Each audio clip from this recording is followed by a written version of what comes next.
Thân chào cả nhà, không nên xem chùa đâu đó. Nhớ đăng ký, like, comment để ủng hộ tin nha. Tôi gọi một phần lẩu cay nóng, về đến nhà mới phát hiện thịt bên trong đều bốc mùi. Tôi tức giận đến mức gửi tin nhắn cho cửa hàng. Mấy người để thịt này bao lâu rồi? Cũng không ngại lấy ra bán. Cửa hàng sẽ không quay lại trong vài giây, là đồ lấy hàng ngày nên rất tươi mới. Cũng đính kèm một bức ảnh, trên thớt là một cái đầu đẫm máu. Tôi hét lên, điện thoại di động trong tay, nhìn xuống bên cạnh mùi cay nóng. Lúc này, sự tức giận đã biến thành sợ hãi. Cửa hàng này có nghĩa là gì? Thịt trong món lẩu cay nóng này cho tôi là thịt người. Mặc dù tôi vẫn chưa ăn món cay này, có thể nói là vẫn còn lẫn vào nhau, gần như muốn nhổ ra. Tôi buộc mình phải bình tĩnh lại, nhẹ nhàng nhấc điện thoại lên một lần nữa. Trong nhóm trừ tôi và cửa hàng và giao hàng cho tôi, shipper trực tiếp sợ hãi liên tục gửi mấy tin nhắn. Thật à? Đừng đùa với bạn. Tôi cố nén buồn nôn, lại mở ảnh cửa hàng gửi. Vừa rồi vì sợ hãi tôi không nhìn kỹ, lúc này tôi mới nhìn rõ, trên thớt đúng là một cái đầu người. Máu thịt mờ không nhìn rõ khuôn mặt, chỉ có thể mơ hồ nhìn ra là một người đàn ông. Bên cạnh còn có một vũng máu thịt, trong nền vẫn có thể nhìn thấy những gì được nấu trên nồi bên cạnh. Sự thật không giống như một trò đùa chút nào. Tôi sắp nôn ra rồi. Tôi nhanh chóng cầm điện thoại lên muốn gọi cảnh sát, nhưng không ngờ lúc này chuông cửa nhà tôi lại vang lên. Dưới dây thần kinh căng thẳng, tiếng động bất ngờ này trực tiếp làm tôi giật mình. Ngoài cửa nhanh chóng nhớ đến một chàng trai vội vàng. Đó là tay đua tôi vừa giao hàng cho bạn. Tôi đi đến cửa và nhìn qua mắt mèo. Quần áo màu vàng, đội mũ bảo hiểm, khuôn mặt đẹp. Đúng là anh trai vừa giao hàng cho tôi. Tôi mới mở cửa, nhưng tôi vẫn để lại. Khóa dây chuyền chống trộm của cửa rồi. Tôi mở một khe, coi chừng anh ta. Shipper kia đầu đầy mồ hôi, rất vội. Cô gái, bạn thấy trong nhóm cửa hàng đã gửi tin nhắn và hình ảnh chưa? Tôi đã báo cảnh sát rồi. Nhưng sau đó tôi nghĩ, sợ bạn không nhìn thấy tin nhắn, không cẩn thận ăn cay nóng hoặc vứt đi. Đến lúc đó cảnh sát muốn tìm chứng cứ cũng không tìm thấy. Lúc này tôi mới nhanh chóng gấp lại. Không ngờ tên này lại rất nhiệt tình. Tôi nuốt nước miếng, bạn yên tâm đi, tôi thấy tin nhắn rồi, tôi sẽ không chạm vào món cay đó nữa. Hắn thở phào nhẹ nhõm, vậy là được rồi. Cũng không biết rốt cuộc cửa hàng đó đang chơi khăm. Nghiêm túc đấy, chúng ta chờ cảnh sát đi. Sau khi nói xong, hắn vội vàng tiếp tục đi giao hàng. Nhưng tôi không dám chạm vào lẩu nữa, trốn xa trong phòng. Luôn cầm điện thoại chờ cảnh sát liên lạc. Điện thoại tôi bỗng nhiên đổ chuông. Tôi nhanh chóng nhìn xuống, hóa ra là tin tức của nền tảng giao hàng. Không, ai trong hai người đã báo cảnh sát. Tôi chỉ đùa thôi. Các người đã nghiêm túc. Cảnh sát đang ở cửa hàng của tôi. Sau đó anh ta lại gửi một bức ảnh khác, có vài cảnh sát trong cửa hàng. Tôi sửng sốt. Chủ cửa hàng nói vậy, cảnh sát không liên lạc với tôi để hỏi lẩu cay nóng. Vì vậy, đây thực sự là một trò đùa của cửa hàng. Tôi tức giận quá. Tôi tức giận trả lời, trò đùa này có vui không? Bạn là một kẻ biến thái phải không? Nhóm của bạn không trả lời nữa. Anh trai shipper có thể đang đạp xe trên đường, chưa trả lời. Tôi tức giận đến mức muốn bỏ lại điện thoại, không muốn chủ sở hữu của WeChat tiếp tục nhảy tin nhắn ra. Tôi mở ra xem, nhà bên kia đường trong khu phố của chúng tôi muốn mua lẩu cay nóng. Sao ở cửa có nhiều xe cảnh sát vậy? Tôi vừa hỏi lén rồi, hình như là ông chủ của tiệm lẩu đã rớt người rồi. Thật à? Ông chủ đó tôi nhớ. Nhìn một người làm sao có thể rớt người? Có gì sai không? Không nhầm, tôi đã đặc biệt hỏi đồng chí cảnh sát rồi. Hắn đã rớt người. Không chỉ vậy, anh ta còn bỏ chạy. Bây giờ mất tích. Bạn đi xem, cảnh sát còn đăng thông tin lên mạng rồi. Tiếp theo là một liên kết. Tôi nhanh chóng bấm vào xem. Số 33 đường Nam Bộ, chủ cửa hàng lẩu bị tình nghi cố ý rớt người giấu xác, bây giờ chính thức bị truy nã, hiện đang mất tích. Nếu bạn nhìn thấy Phương mẫu, hãy liên hệ với cảnh sát ngay lập tức. Ngoài ra còn có một bức ảnh của một người đàn ông. Tôi lập tức chỉ cảm thấy chân tay lạnh lẽo. Cho nên nói, chủ cửa hàng này thật sự đã rớt người. Điều đáng sợ hơn là chủ cửa hàng này vẫn mất tích. Tôi đang cảm thấy sợ hãi, không mở điện thoại. Tôi nhìn xuống, hóa ra là một tin nhắn. Ngày nay mọi người đều dùng WeChat. Ngoài ngân hàng và mã xác minh, tôi hiếm khi nhận được tin nhắn nữa. Tôi bấm vào, tôi nhìn thấy tin nhắn của một số lạ gửi cho tôi. Bạn gọi cảnh sát à? Tôi run rẩy, điện thoại lại suýt rơi. Có phải là chủ cửa hàng đó không? Tôi sợ đến mức muốn gọi cảnh sát. Nhưng không ngờ đối phương lập tức lại gửi tin nhắn đến đây. Có phải vì bạn dám báo cảnh sát không? Không sợ tôi trả thù sao? Tin hay không thì tôi cũng sẽ chặt đầu bạn, làm cho bạn lẩu cay nóng. Bạn thích hương vị cay nóng gì? Những gì bạn đặt hàng là hương vị cay. Vậy tôi sẽ làm cho bạn thành hương vị cay được không? Một tin nhắn sau một tin nhắn chuyển đến đây. Điện thoại của tôi liên tục rung. Tôi chỉ cảm thấy xương của ngón tay dường như tê hết rồi. Tôi không thể chịu nổi, mau gọi cảnh sát. Không ngờ trong sợ hãi, tay tôi run rẩy, không cẩn thận nhấn vào số lạ này để gửi tin nhắn cho tôi. Nó trở thành quay số của anh ấy. Tôi thốt lên, mau chốt đi. Nhưng không kịp rồi, tiếng bíp điện thoại vang lên. Trong khi đó, nhạc chuông của Apple từ phòng khách bên ngoài phòng tôi. Không đợi tôi phản ứng, điện thoại lại nhận được một tin nhắn mới. Tôi đến tìm bạn ngay bây giờ. Và tiếp theo, một cái gì đó kỳ lạ hơn đã xảy ra khi điện thoại đổ chuông trong phòng khách của tôi. Máu tôi gần như đông lại. Nhưng tiếng chuông im lặng quá, từ phòng khách trống rỗng. Chẳng lẽ nói tên sát nhân kia? Trong phòng khách của phòng tôi, ý nghĩ này lóe lên trong đầu. Đầu tôi sắp nổ tung rồi. Chuyển động của cơ thể nhanh hơn suy nghĩ của não bộ. Đóng cửa phòng tôi lại. Ngay sau đó tôi lập tức gọi điện thoại báo cảnh sát. Tôi run rẩy đặt điện thoại bên tai. Cả người đứng lên. Nhưng tôi đã đợi một lúc nhưng không nghe thấy tiếng điện thoại kết nối. Tôi nhanh chóng cúi đầu, mới phát hiện màn hình điện thoại của tôi đã tối. Tôi liều mạng nhấn màn hình cũng không có phản ứng gì. Tôi điên cuồng tìm dây sạc trong phòng. Nhưng mới nhớ ra dây sạc ở phòng khách. Tôi muốn mở cửa sổ và cầu cứu. Nhưng nhà tôi ở trên tầng 20, không thể nào. Tôi tuyệt vọng ngồi trên mặt đất, hít thở sâu liên tục, buộc bản thân bình tĩnh lại. Trước hết, về mặt lý trí, nhà tôi luôn khóa cửa. Khả năng tên này được đưa vào nhà tôi rất nhỏ. Nhưng tại sao trong phòng khách sẽ có tiếng điện thoại di động? Hơn nữa, khi tôi và tên rớt người đó, khi chủ cửa hàng gọi, ngay cả khả năng 1 chia 10.000 tôi cũng không dám nghi ngờ. Vì vậy, tôi căng thẳng thần kinh chờ đợi trong phòng. Không biết bao lâu, mồ hôi lạnh làm ướt cả lưng.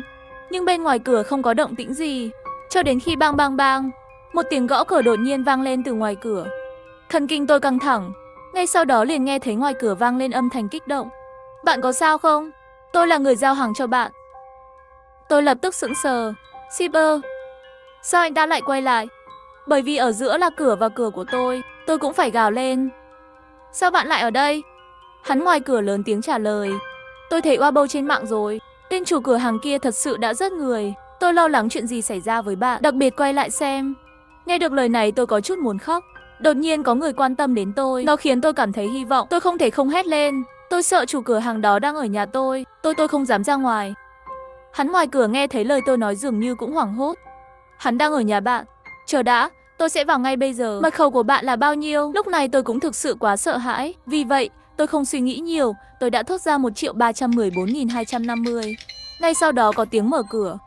Vài phút sau, hất thụ giọng nói của Tiểu Ca vang lên. Tiểu thư, tôi đã xác nhận rồi, không có ai ở nhà. Mặc dù anh ấy nói vậy, nhưng tôi vẫn không dám buông lỏng. Tôi hét lên, nhưng tôi vừa nghe thấy tiếng điện thoại di động trong phòng khách. Âm thanh điện thoại di động, shipper ngoài cửa cũng sửng sốt một chút. Rồi tiếng bước chân lại vang lên. Ngay sau đó, tôi nghe thấy tiếng thở phào nhẹ nhõm của anh ấy. Tôi tìm thấy điện thoại rồi, ra đi. Tôi đang cẩn thận mở cửa. Tôi thấy hắn đang gọi điện thoại ở đó. Đúng rồi, 2206. Hắn để lại một cái điện thoại ở cửa, phiền các bạn đến xem một chút. Sau khi nói xong, anh ta cúp quay đầu lại cười với tôi. Đừng sợ, tôi đã gọi cảnh sát và nói với họ về tình hình của bạn. Rồi anh ta giơ tay kia lên. Chỉ thấy trong tay kia còn có một chiếc điện thoại Apple. Anh ấy giải thích với tôi rằng tôi đã xác nhận rồi. Trong phòng không có ai, nhưng có một cái điện thoại di động trước cửa nhà bạn. Tiếng chuông điện thoại bạn nghe thấy thực ra là từ ngoài cửa đổ chuông. Tôi hoàn toàn thở phào nhẹ nhõm, nhưng trong lòng vẫn cảm thấy sợ hãi. Mặc dù biết cửa hàng này không vào nhà tôi, nhưng anh ta tìm thấy địa chỉ giao hàng của tôi. Ma quái đặt một cái điện thoại di động ở cửa. Tôi vẫn cảm thấy kinh khủng. Tôi ngẩng đầu lên. Cảm ơn. Đồng thời có chút tội lỗi và hối hận. Thực ra tôi không nên cho bạn vào. Bạn nên gọi cảnh sát ở cửa. Lúc nãy tôi quá sợ hãi. Tôi rất mong có người đến giúp tôi. Điều này không quan trọng, đã nói mật mã cho tên này. Cho hắn vào. Nhưng hãy nghĩ về nó. Nếu như kẻ giết người thật sự ở trong nhà tôi đây không phải là để cho người ta nghi ngờ sao? Nghe tôi nói, hắn ngượng ngùng gãi đầu. Tôi không nghĩ nhiều như vậy. Chắc là sợ hãi khi nghĩ đến một cô gái. Tôi nhanh chóng vào rồi. Sau khi nói xong, Silver đó hơi ngại ngùng nhìn tôi một cái. Cả mặt đỏ lên, âm thanh cũng rõ ràng. Và tôi sẵn sàng mạo hiểm vì bạn. Tôi đột nhiên phản ứng lại cái gì. Đột nhiên cũng cảm thấy mặt hơi nóng. Tôi không thể lén nhìn thoáng qua hắn chuyển phát nhanh đó. Anh ấy trông rất đẹp. Và tuổi trông rất trẻ. Tôi không thể không hỏi bạn tên gì. Bạn là shipper toàn thời gian phải không? Tiểu Ca mỉm cười với tôi tên là Phương Thế Hàm. Tôi không làm việc này toàn thời gian. Tôi là sinh viên trường Đại học Đông Hải. Bán thời gian làm việc này kiếm thêm một chút tiền thôi. Bạn là sinh viên trường Đại học Đông Hải. Tôi không còn bị kìm nén nữa. Tôi cũng đến từ Đại học Đông Hải. 2 năm trước mới tốt nghiệp. Tiểu ca nghe được lời này của tôi cũng vui lên. Thì ra bạn là chị gái của tôi, thật bất ngờ. Tôi lại nói chuyện với Phương Thế Hàm. Tôi thậm chí còn quên mất nỗi sợ hãi cho đến khi tầng dưới nhớ đến tiếng còi xe cảnh sát và những gì xảy ra tiếp theo khiến tóc tôi dựng đứng. Tôi gọi một phần lẩu cay nóng, về đến nhà mới phát hiện thịt bên trong đều bốc mùi. Cửa hàng trả lời tôi rằng cái này được bán hôm nay nên tươi mới. Tôi đã gọi cảnh sát, rất nhanh một nhóm đã đến nhà tôi. Họ cẩn thận hỏi về toàn bộ sự việc, cẩn thận lấy đi lẩu cay nóng của tôi. Và trong phòng của tôi, ngoài ra còn có chụp ảnh cẩn thận ở cửa. Họ còn bảo nghiệp vụ xem lại lịch sử giám sát giúp tôi. Trong hồ sơ giám sát chụp rõ ràng, trong khi tôi đang nghỉ ngơi trong phòng, một người mặc áo mưa, người đàn ông đội mũ, lén lút xuất hiện ở cửa phòng tôi. Người đàn ông đó dường như biết rất nhiều về camera an ninh của khu phố, hoàn toàn không nhìn thấy mặt, chỉ thấy anh ta trong camera giám sát cẩn thận nghiên cứu khóa mật khẩu đó. Rất lâu sau đó, cuối cùng im lặng, đặt một cái điện thoại trước cửa nhà tôi. Đây chắc là hung thủ rồi. Tôi sợ hãi nói, cơ thể không ngừng run rẩy. Ý nghĩ về kẻ giết người điên rồ chỉ cách tôi vài mét, chỉ cách một tầng cửa. Tôi chỉ cảm thấy lạnh. Chú gật đầu, chắc là Lý Mỗ.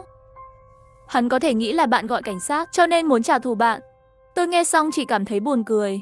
Tên này thật là một tên điên. Sợ tôi báo cảnh sát, đừng gửi cho tôi những bức ảnh đó ngay từ đầu. Chú biết tôi vẫn còn sợ, an ủi tôi, đừng lo lắng, lát nữa chúng tôi sẽ để lại 2 người bảo vệ bạn dưới căn hộ của bạn. Tôi mới thư giãn một chút. Đồng nghiệp của tôi quan tâm hơn đến một vấn đề. Thịt trong món cay nóng của tôi thật sự là thịt của nạn nhân sao? Mặc dù tôi không ăn thịt đó, nhưng nếu thực sự là nạn nhân, tôi chỉ chạm vào thôi, có thể trở thành cái bóng tâm lý của cả đời tôi. Đến bây giờ vẫn chưa thể xác nhận. Nhưng nạn nhân đã bị rớt, tất cả đều được nấu ở nhiệt độ cao, bởi vì thi thể bị vỡ quá mạnh.